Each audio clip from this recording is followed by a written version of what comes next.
So ayun guys, August 28 na at Friday, suspendido na naman yung klase. Siyempre nga, maulan. At dahil maulan, ang ulam natin ay sinigenggeng. Kita nyo naman, ayan, meron tayo dyan taba. Kumuha tayo, siyempre, favorite natin. Tapos may mga karne yan sa loob.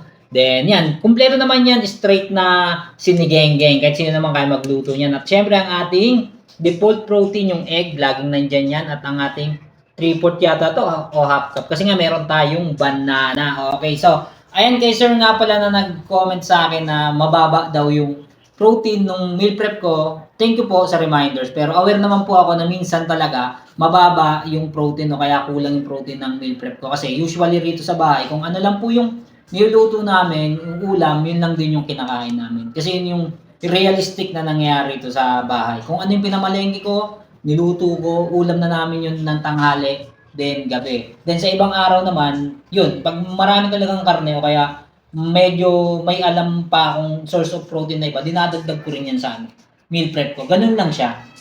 Kasi nga yun yung reality rito. Kahit sino naman din na minsan napapansin ko dyan, ang reklamo nila or yung concern nila, paano daw sila makapag-kalde, paano daw sila makapag-diet, eh kung yun lang din daw yung pagkain na available sa ano nila, sa lamesa nila. Tsaka isa pa, yung budget din nila. So, sa akin naman, kung ano lang naman yun nandyan, kung alam mo nang balance siya, tsaka home cook, pwede na yun. Pero yung iba kasi talaga, may hinihit silang protein, precise yung pag-track nila ng macros nila. So, sa akin naman kasi, hindi naman siya big deal. Ang importante sa akin, kumain ako ng luto, balance yung nutrition, may protein kahit papano, may kanin, then exercise, yun lang. Fit and healthy pa rin naman ako, pero thank you very much doon sa paalala, sir. Okay, shoutout sa'yo.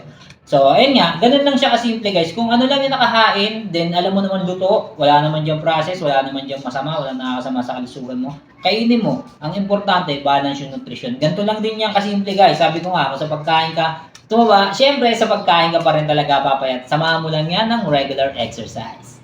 Ciao!